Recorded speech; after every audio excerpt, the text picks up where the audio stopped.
স্বাগত ডিবিসি সংবাদে। আপনাদের সাথে আছি আমি কাঞ্জুম কৌরি।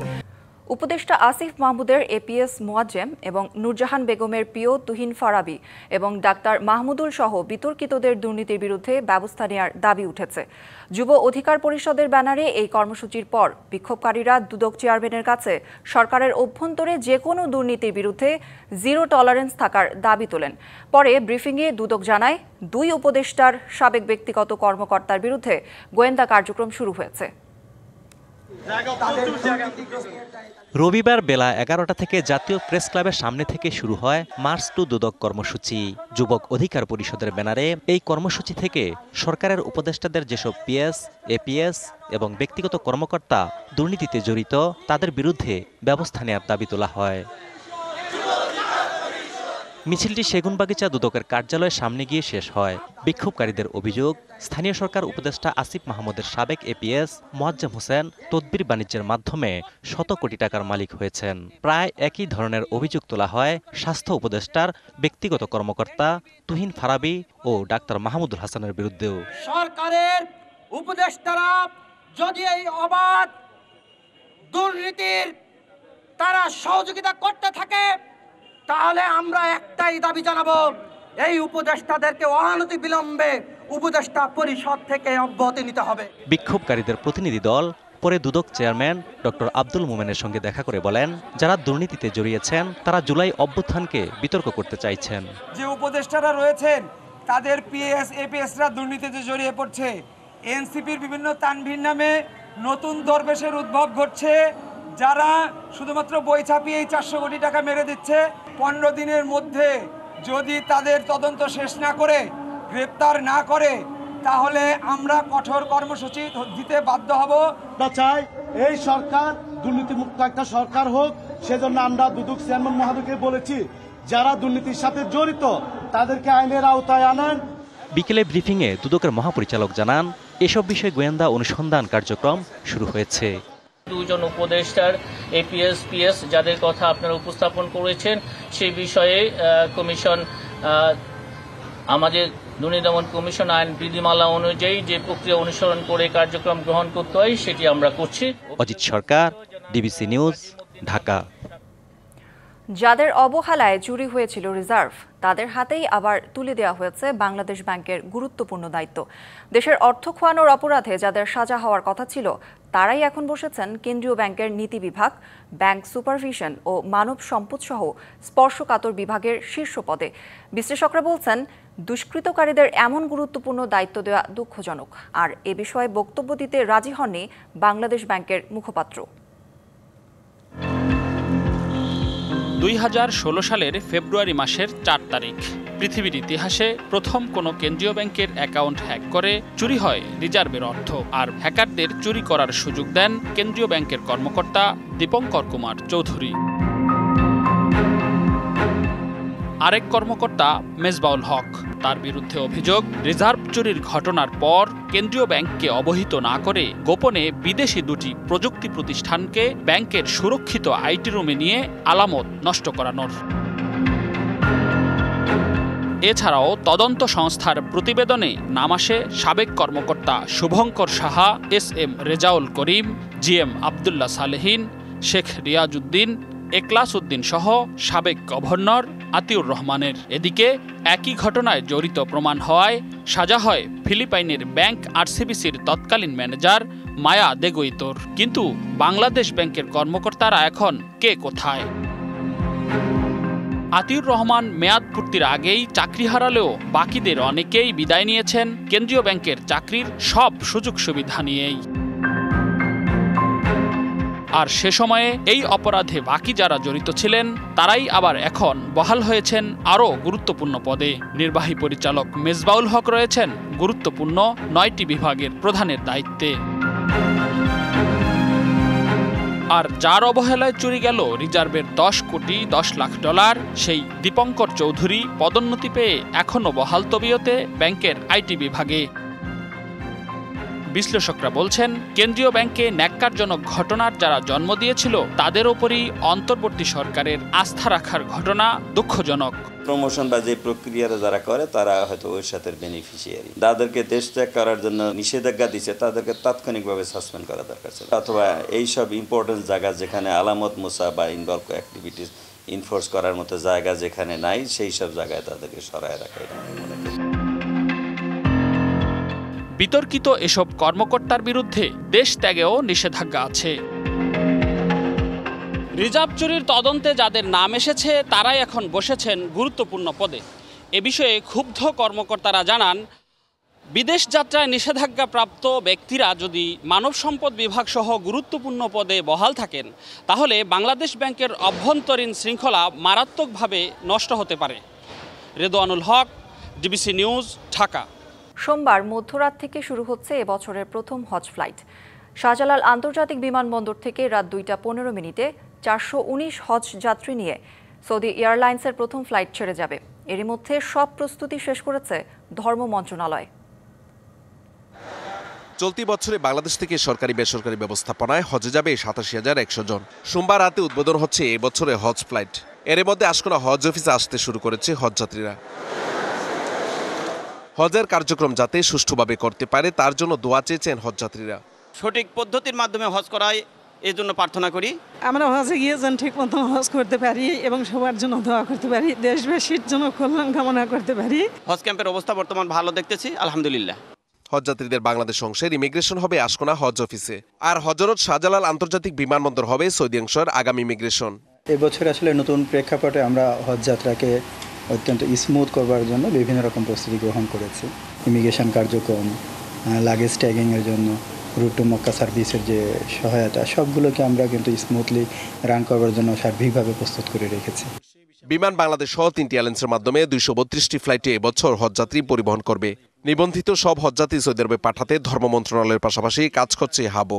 সার্ভার জটিলতার কারণে যে লোকগুলো ভিসা হচ্ছে না, এগুলো অবশ্যই ভিসা হবে এবং এই সকল হজযাত্রীও যাবেন, কিন্তু তাদের নির্ধারিত যে যাত্রার তারিখ 29-30 তারিখ বা প্রথম দিকে যাদের ফ্লাইট, তাদের এই তারিখটা হয়তো অনিশ্চয়তার দিকে যেতে পারে, তাদেরকে হয়তো পরবর্তী সময় যেতে হবে।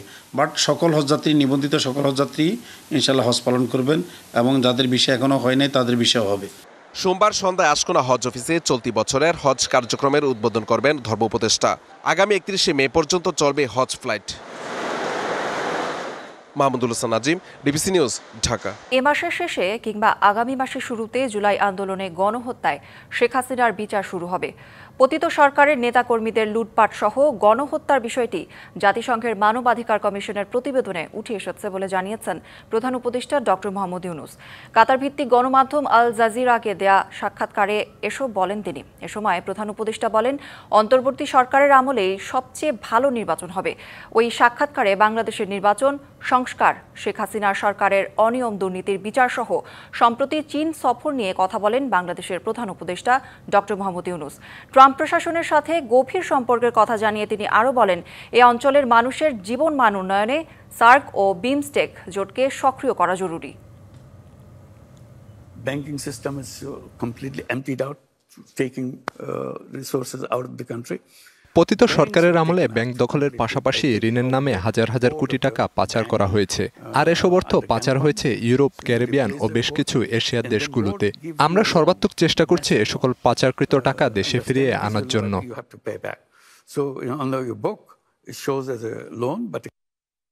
জুলাই অগাস্টের গণ আন্দোলনে দেশে গণতন্ত্র ও ন্যায়বিচার প্রতিষ্ঠার এক নতুন সুযোগ তৈরি হয়েছে। স্বাধীন ও বৈষম্যমুক্ত এক নতুন বাংলাদেশের স্বপ্ন দেখছে জনগণ। জাতীয় প্রেস ক্লাবে নিজের ৮৮তম জন্মদিনের অনুষ্ঠানে এসব কথা বলেন গণফোরামের ইমিরেটাস বিভাগ সভাপতি ডক্টর কামাল হোসেন। সুষ্ঠু নির্বাচনের স্বার্থে রাষ্ট্রীয় প্রতিষ্ঠানগুলোর সংস্কারে জোর দেন তিনি। বাংলাদেশ সংবিধান প্রণয়ন কমিটির সদস্য ও গণফোরামের প্রতিষ্ঠাতা ডক্টর কামাল হোসেনের ৮৮তম জন্মদিনে জাতীয় প্রেস ক্লাবে আয়োজন, ছিলেন বিভিন্ন রাজনৈতিক দলের নেতাকর্মী। অনুষ্ঠানে সংবিধান সহ নানা ক্ষেত্রে কামাল হোসেনের অবদান তুলে ধরেন বক্তারা। উঠে আসে জাতীয় নির্বাচন ও অন্তর্বর্তী সরকারের নানা বিষয়। একটা ডেমোক্রেটিক প্ল্যাটফর্ম, গণতন্ত্রের একটা গণতান্ত্রিক যে প্ল্যাটফর্ম, সেই প্ল্যাটফর্ম গড়ে তোলার ব্যাপারে আপনারা সক্রিয় হবেন, সংগ্রামী হবেন। কোনো অশুভ শক্তি বা ষড়যন্ত্র যেন স্বপ্নের বাংলাদেশ বিনির্মাণে বাধা সৃষ্টি করতে না পারে, এ ব্যাপারে সবাইকে সতর্ক থাকতে হবে। কামাল হোসেন বলেন ৫৪ বছরেও গণতন্ত্র, ন্যায় বিচার, মানবাধিকার প্রতিষ্ঠা ও শোষণমুক্ত সমাজ গড়ে তোলা যায়নি। ২৪-এর ছাত্র জনতার আন্দোলনের মধ্য দিয়ে সেই সুযোগ এসেছে। বাংলাদেশের মানুষ সত্যি গণতন্ত্রের জন্য, আইনের শাসনের জন্য যে আন্দোলন করে গেছে, সেটা সারা পৃথিবীতে গণতন্ত্রকে সুসংহত করার ব্যাপারে ঐতিহাসিক অবদান রেখেছে এবং রাখতে থাকবে। নতুন বাংলাদেশ গড়তে সবাইকে ঐক্যবদ্ধ থাকার আহ্বান জানান প্রবীণ এই রাজনীতিক। নতুন প্রজন্মের উপরে বিশ্বাস রাখেন। Rakib Hossain, DBC news, Dhaka. সরকারি কর্ম কমিশনের যৌক্তিক সংস্কারের দাবিতে রাজধানী শাহবাগ মোড় অবরোধ করেন চাকরি প্রত্যাশী ও শিক্ষার্থীরা। দাবি মেনে না নেওয়া পর্যন্ত রাজপথে থাকার অঙ্গীকারের কথা জানান তারা। সন্ধ্যা ৬টায় ঢাকা বিশ্ববিদ্যালয়ের সন্ত্রাস বিরোধী রাজু ভাস্কর্যের পাদদেশ থেকে মিছিল নিয়ে শাহবাগ অবরোধ করেন তারা। এ সময় আশপাশে তীব্র যানজটের সৃষ্টি হয়। ৪৬তম BCS এর লিখিত পরীক্ষার প্রশ্ন পুনঃপ্রণয়ন, প্রশ্ন ফাঁস রোধে কঠোর পদক্ষেপ, জট নিরসন এবং ৪৪তম BCS এর ফল প্রকাশের পর ৪৬তম BCS এর লিখিত পরীক্ষা নেয়ার দাবি জানান।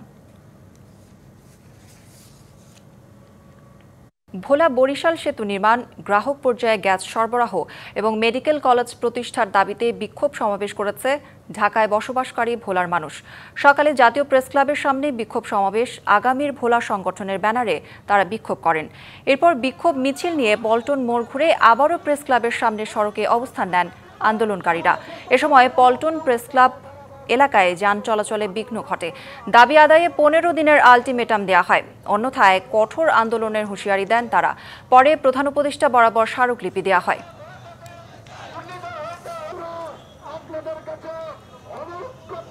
নীলফামারীর সৈয়দপুর বিমানবন্দর আন্তর্জাতিক বিমানবন্দরে উন্নীত হলে বদলে যাবে উত্তরের জনপদ।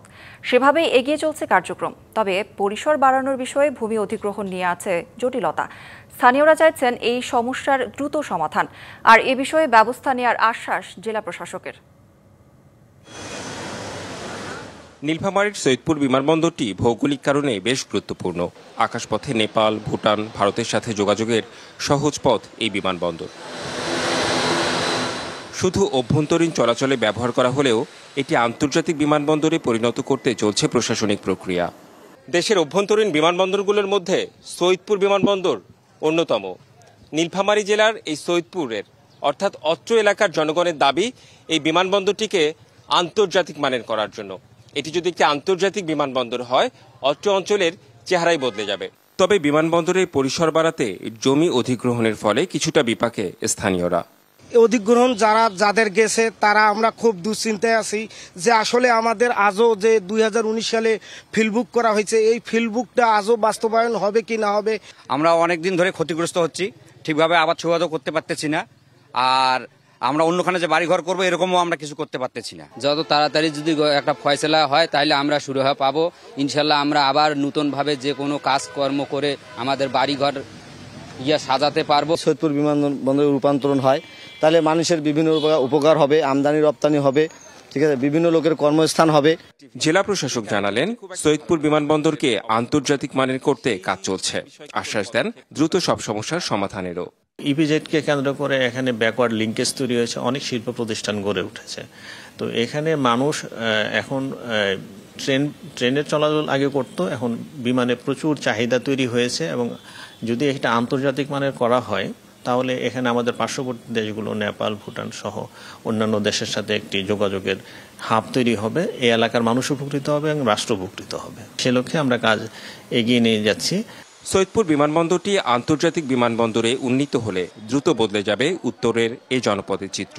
তৈরি হবে কর্মসংস্থান, বাড়বে আন্তর্জাতিক পর্যায়ে যোগাযোগ। Redwan Ahmed, DBC news, Saidpur, Nilphamari. রাজধানী তেজগাঁওয়ের আলোকি কনভেনশনে লাইফস্টাইল ম্যাগাজিন MW বাংলাদেশের পক্ষ থেকে আয়োজন করা হয় ব্যতিক্রমী নৃত্যানুষ্ঠান মায়া বেঙ্গল ইন মোশন। আন্তর্জাতিক নৃত্য দিবস সামনে রেখে অনুষ্ঠানটির এবারের মূল ভাবনা উপমহাদেশের নৃত্যে নবজাগরণের দূত রবীন্দ্রনাথ ঠাকুরকে নিয়ে। টাইমলেস টেগর শীর্ষক নৃত্যানুষ্ঠানটির পৃষ্ঠপোষকতায় ছিল স্কয়ার টয়লেট্রিজের ন্যাচারাল ওয়েলনেস ব্র্যান্ড মায়া। আয়োজনটির সার্বিক ব্যবস্থাপনায় ছিল সান কমিউনিকেশনস লিমিটেড। মাছরাঙ্গার পর্দায় আন্তর্জাতিক নৃত্য দিবসে রাত 10:30টায় প্রচারিত হবে মায়া বেঙ্গল ইন মোশন অনুষ্ঠানটি। ঢাকায় বাইকারদের ওপর সহিংসতার প্রতিবাদে রাজধানী সহ দেশের বিভিন্ন জেলায় মানববন্ধন হয়েছে। বনানীতে মোটরসাইকেল চালকদের ওপর অটোরিকশা চালকদের হামলার প্রতিবাদে এই মানববন্ধন হয়। এতে অংশ নেন বাইকার কমিউনিটির সদস্যসহ চাকরিজীবী, শিক্ষার্থী, ব্যবসায়ী এবং সাধারণ বাইকাররা। কর্মসূচিতে দেশজুড়ে সক্রিয় বাইকার সংগঠনগুলোর স্বতঃস্ফূর্ত অংশগ্রহণ দেখা যায়। মানববন্ধন শেষে গুলশান ডিসি অফিসে স্মারকলিপিতে দোষীদের দৃষ্টান্তমূলক শাস্তি এবং বাইকারদের নিরাপত্তা নিশ্চিতের দাবি জানানো হয়। ডিবিসি সংবাদে এই ছিল এখনকার মতো। ডিবিসি নিউজের সংবাদগুলো পড়তে ভিজিট করুন dbcnews.tv আর ভিজিট করুন ডিবিসির ফেসবুক পেজ এবং ইউটিউব চ্যানেল। ডিবিসির সঙ্গেই থাকুন।